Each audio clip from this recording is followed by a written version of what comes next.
Welcome friends, target police YouTube চ্যানেলে তোমাদের সকলকে আবারও স্বাগত জানাই। আবারও আমি চলে এলাম। আমি তোমাদের বলেছিলাম যে কাট অফের ভিডিও, কলকাতা পুলিশ কনস্টেবলের প্রিলিমিনারি এক্সামিনেশন যেটা তোমাদের 21শে ডিসেম্বর হয়ে গেল, তার এক্সপেক্টেড কাট অফের ভিডিও আমি তোমাদের দেবো বলেছিলাম। সেই মতো আমি তোমাদের একটা ভিডিও বানিয়েছি। এই ভিডিওতে আমি তোমাদের কেপি কনস্টেবল প্রিলিমিনারি এক্সামিনেশন যে এক্সপেক্টেড কাট অফ, সেই নিয়ে এই বিষয়ে আলোচনা করব। ঠিক আছে? তো কাট অফ নিয়ে আলোচনা করার আগে যারা যারা ভিডিওটা দেখছো, তো তোমাদের উদ্দেশ্যে বলছি, পুরো ভিডিওটা দেখো, স্কিপ না করে। আশা করি তোমাদের ভিডিওটা ভালো লাগবে এবং আপকামিং কত কাট অফ তোমাদের হতে চলেছে সেটাই তোমাদের একটা ধারণা তোমরা পেয়ে যাবে। তো কাট অফ আমি অবশ্যই এই ভিডিওতে আমি আলোচনা করব।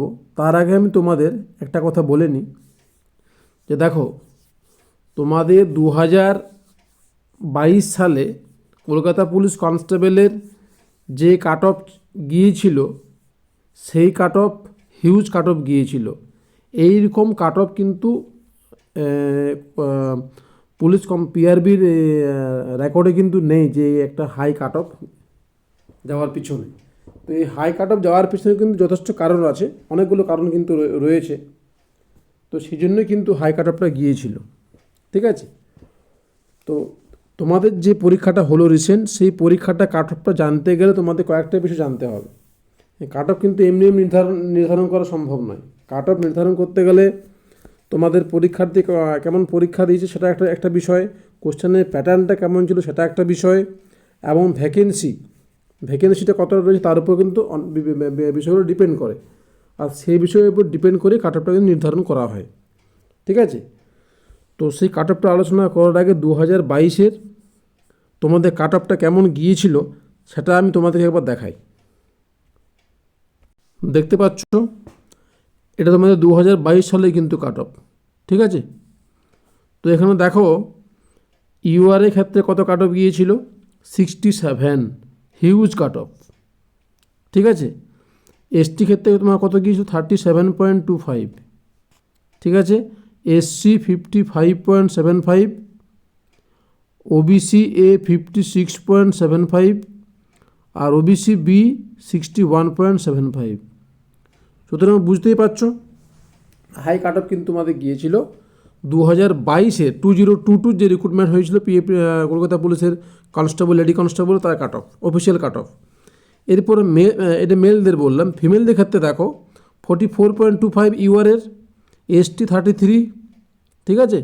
এরপরে দেখো এসটি গেল, এসসি 35.25, ওবিসিবি 39.25, ওবিসি এ 27.25। তো এই তোমাদের কাট অফ 2022 সালে গিয়েছিল। 2022 সালে এতটা হিউজ কাট অফ কেন গেল সে বিষয়ে মূল কারণটা হচ্ছে, 1 নম্বর, ভ্যাকেন্সি কম। 1400 প্লাস মতো ভ্যাকেন্সি ছিল, রাউন্ড ফিগারে বলছি 1400 প্লাস, বা আমি 1400 ধরে নিলাম, 1400 ভ্যাকেন্সি ছিল। ঠিক আছে? সেখানে কিন্তু ফিমেলদের ভ্যাকেন্সি একটু বেশি ছিল ফিমেলদের বেশি ছিল 2025 সালের যে রিক্রুটমেন্ট, সেই ভ্যাকেন্সির তুলনায় 2022 সালে ফিমেলদের একটু বেশি ছিল। ঠিক আছে? তো যাই হোক, আর কোশ্চেনের যে লেভেল সেটা কিন্তু 2025 সালের যে প্রিলিমস এক্সাম, সেই এক্সামের থেকে কোশ্চেনটা একদম জলের মতো ছিল। ঠিক আছে?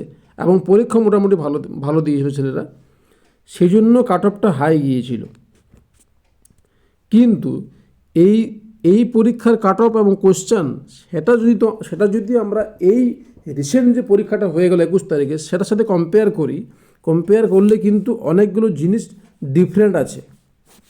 সুতরাং এখান থেকে একটা জিনিস ক্লিয়ার, যে তোমাদের 2022 সালের যে কাট অফটা গিয়েছিল, সেই কাট অফটা কিন্তু 2025 সালে কোনোভাবেই সম্ভব নয়, একদমই পসিবল নয়। ঠিক আছে? তো আমি তোমাদের ভিডিও শেষে সেটা বলবো যে কতটা কাট অফ, যে কাট অফটা আমি অ্যানালাইজ করে বানিয়েছি সেটা আমি তোমাদের অবশ্যই দেখাবো ভিডিও শেষে। তাহলে এই গেল তোমাদের 2022 সালের কাট অফ। ঠিক আছে? এরপর আমি তোমাদের কয়েকটা বিষয় বলবো।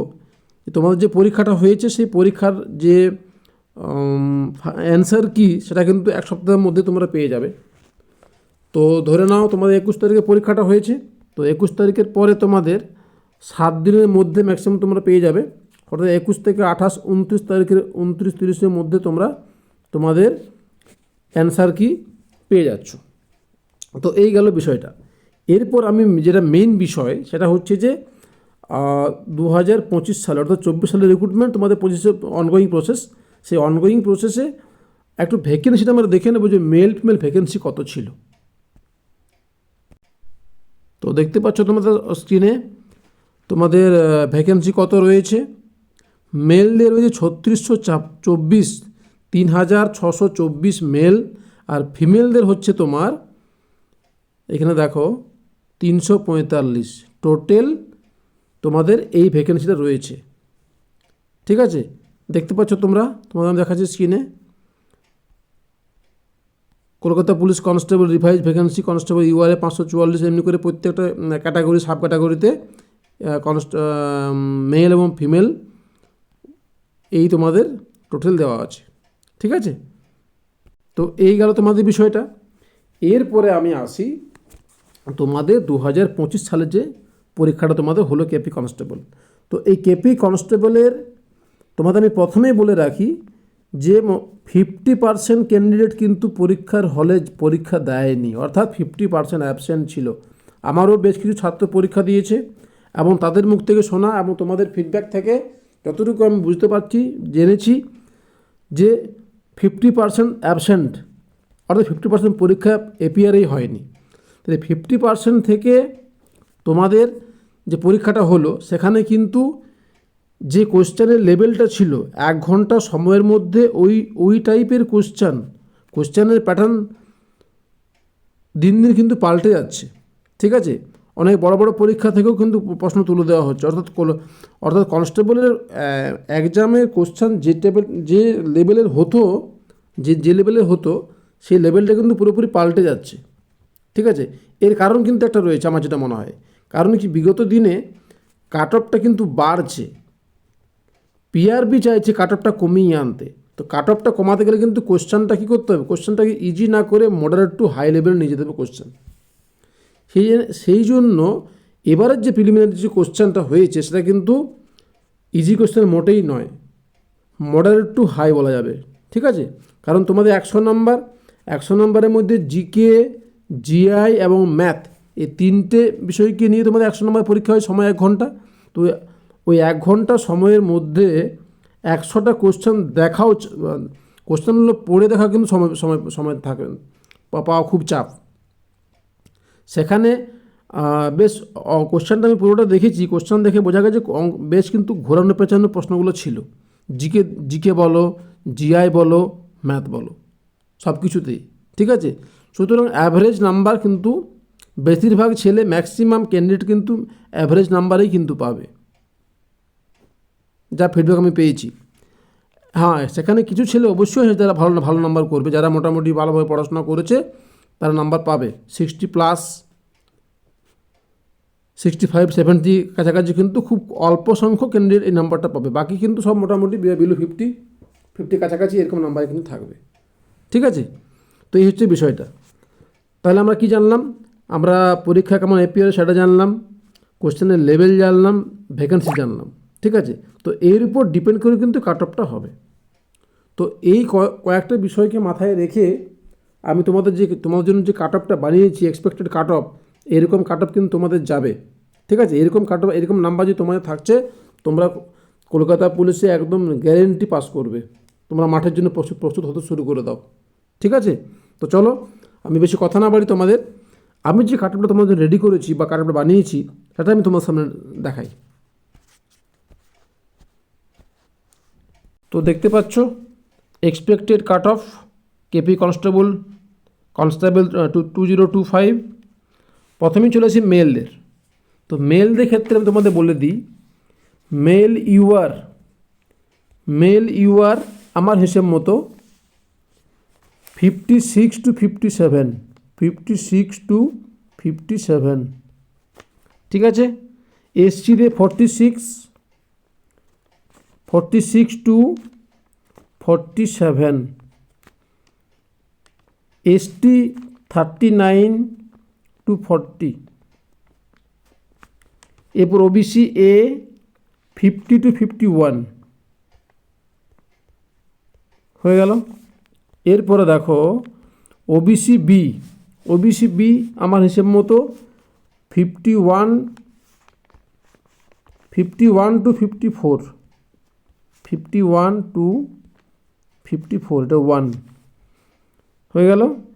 ইডাব্লিউএস এটা তো আমার মতে 33 to 35, এই নাম্বার যদি তোমাদের থাকছে তোমরা একদম নিশ্চিন্তে তোমাদের পরবর্তী যে ধাপ মাঠ তোমরা কিন্তু প্রস্তুতি শুরু করে দাও। ঠিক আছে, এইগুলো মেলদের ব্যাপারটা।